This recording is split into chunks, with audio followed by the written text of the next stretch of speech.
We're going to talk a little bit about your expertise. As a speaker, that's what you're sharing. I think it was Alan said earlier. That's what you're there to share, is your expertise and your opinion. And that is very valuable to the media. The media has a huge appetite for media experts. They're always looking for somebody new to talk about something. They don't just want the same old people turning up time and time again to talk about the topics at hand. But all the people you see as media experts, on the whole, are self-appointed. Or they've just been found. There is no brochure, there's no listing of media experts. There's a couple of websites, which I'm going to mention to you in a minute. But actually, there's no committee deciding, yes, you're an expert, and you're an expert, and you're an expert, but you're not. Sorry. He's a guru. So, there is absolutely opportunity for you to put yourself forward. If you want to be a media expert, 3 things you're going to need.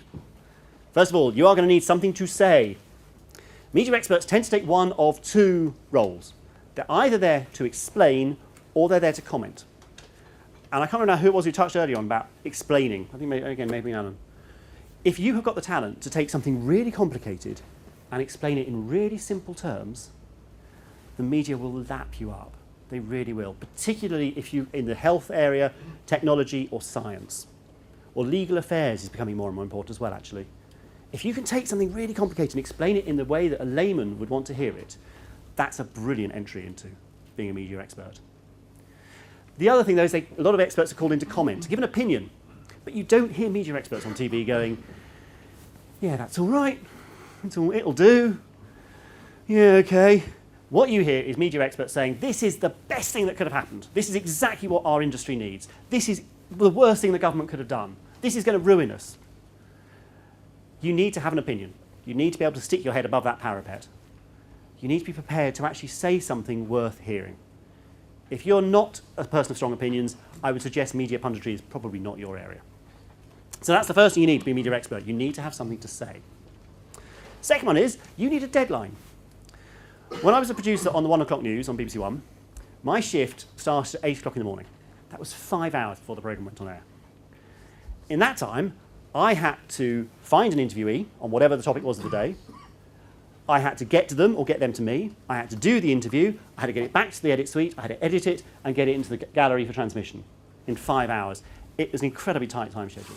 There was one morning I was asked to find a guest about penicillin, of all things. It was a story that we were becoming resistant to certain strains of penicillin. But the editor told me that I was not allowed to use anybody who'd appeared in that morning's papers or anybody who'd appeared on that morning's TV shows or breakfast shows. So I had to find somebody new. So I hit the web, hit the phones, and about 8:30, this email popped into my inbox and said, hello, I'm an academic at Manchester University and I wrote a paper about 2 years ago about the future of penicillin. I see there's a penicillin story around today. I wondered if you'd be interested, and I can be in your Manchester studio in 25 minutes. You're my best friend, hello! Needless to say, I verified him. I had to check that he was who he said he was. He had done this research. But we got him into the Manchester studio, did the interview. He was great on air.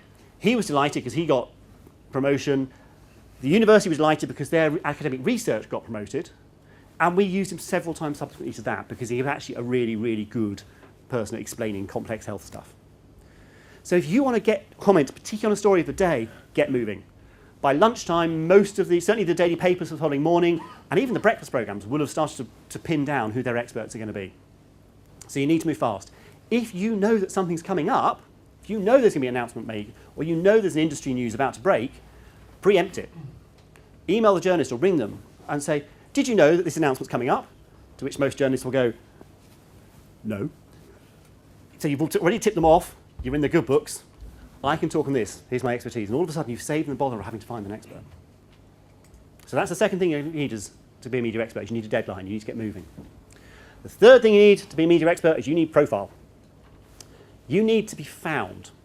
Your website, your social media, your blog, everything should point to the fact that you are an expert in this topic and that you are available to the media to talk about it. So make sure that it just points to it. If you've got clippings, put them online. Link to iPlayer, link to YouTube. You have to be a little bit careful with copyright, putting broadcast clips up on websites and things, but if you can find them on the original site, do that way. But if you have got things that prove that you have appeared in the media, even just a list, I've appeared on all these programmes, great way to tell a journalist who might have arrived on your website, this person knows how to do a media interview. So that's the thing you need to be found. The other side of having profile is get a title. Get a title. Now, I don't mean here that you need to be Dame or Sir, although Dame Nikki Rusker has quite a ring to it, doesn't it? What I'm saying here is get a title that's pertinent to your expertise. So if I was writing a feature about professional speakers, I don't want to talk to a member of the PSA. I want to talk to the president of the PSA. Because his title immediately confers expertise. It says he's at the top of his game. He represents his industry. So think about the trade bodies, think about the industry groups, think about charities in your sector that you could volunteer for, stand for election, even get a paid role that gives you a title, and that will absolutely give you an entry into the media. And yes, for instance, Mike, if he were being interviewed, would be interviewed as president of the PSA, but of course that immediately establishes that he is also a professional speaker and opens up all sorts of other avenues for him. So those are the three things you're going to need to be a media expert. You need to have something to say, you need to have a deadline, and you need to have profile. There are 4 tools I'm going to mention to you quickly. 3 paid, 1 free, that will help you promote yourself as a media expert and actually get your coverage generally. First one is a website, findatvexpert.com. Find a TV Expert is a website that lists people who are happy to be TV experts, clues in the name. You can set yourself up a profile. It's about £100 a year. There is a joining fee, I think, the first year. But you only need one piece of coverage to cover that. And the woman who runs it, Claire Richmond, is brilliant at going out and promoting her experts. She actively goes out and meets with production companies and researchers, and producers and journalists and says, I've got this great person who could be good for you. In particular, she talks to people who are looking for experts and presenters for long-running series. So if they're looking at doing a new antiques program and they want somebody who is an expert in antiques, that's the sort of stuff she'll get. It is used a little bit by journalists, but primarily it's for people looking for longer-term gigs, particularly presenting. They're always looking for the next big presenter. So that's Find a TV Expert. There's another one called expertsources.co.uk, which is another listing site. You can put yourself on there. It's about 75 quid a year at the moment, I think. And you can put in keywords. And you can change your keywords as often as you like. So you can add in a story of the day. So for instance, at the moment, if you were an expert in retail, you might want to add in Tesco. You could add in the keywords of, and I've forgotten his name now, the chief executive of Tesco. Dave Lewis, thank you. You could add in really, really specific keywords so that people who are searching for it, up you'd come. I had a profile on Expert Sources for a long time, and I did stand-up many years ago, and I had comedy as one of my keywords. And I think I was probably the only person on there with comedy as a keyword, because when Bernard Manning died, I got inundated with media requests for interviews. They're like, what do you think about Bernard Manning dying? Hooray! I don't know. But it really does work. Absolutely. And Expert Sources is used by journalists looking for interviewees for now, for today. So those are both great sites. There's a third service paid called Response Source. Response Source. Look at responsesource.com. And you can actually subscribe to receive requests from journalists on a range of topics. You subscribe per channel. So there is a health channel, there is a women's interest channel, there is a business channel, there's a technology channel, there's a farming channel, there's a kids channel. There's about 30 of them. Very topic specific.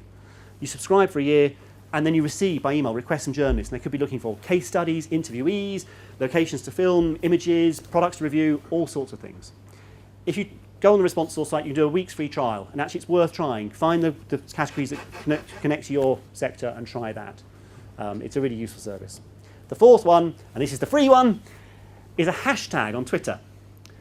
#JournoRequest. JOURNO request. Journo request. And it's a bit like Response Source, where journalists will go and post inquiries. So again, we'll look for case studies, interviewees, guests, products, all sorts of stuff.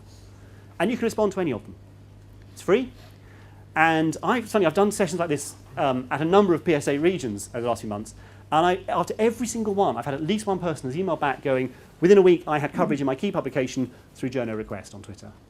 And there are dozens every day. I would say, actually, it's worth setting up a search for #Journo Request and another keyword, be it business or health or whatever, just to narrow down the volume of them.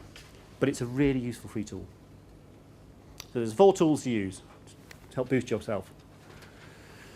Now, the one thing you do need to remember is that you have got to get the right message in the right media to reach the right market.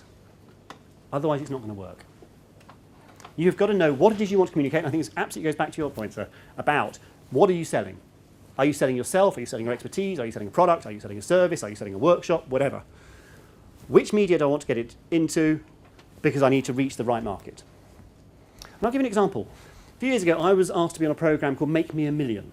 I don't know if anyone remembers it. It was a Channel 4 program in which 3 startup businesses were given a millionaire mentor each. And during the course of the series, it was a race to see who could make £1 million first.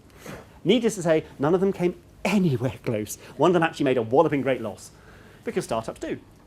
But I was asked to go in and media train one of the teams because they were going to have a big Bitsy PR launch. They flew me to Marbella, and we did it on the veranda of the millionaire's villa. It was probably the most glamorous job I've ever had. And I thought, this is going to be brilliant. This is going to make my business. And I didn't get a sausage. Not a blip in my web traffic, not a single email, not a single call. Because actually, this wasn't a business program. This was an entertainment program. It's like The Apprentice or Dragon's Den. They're not about business, believe me. And actually, if it was about startup businesses. So it was being watched by people interested in startups. And if there's one thing that's not on startup businesses' radar, it's media training.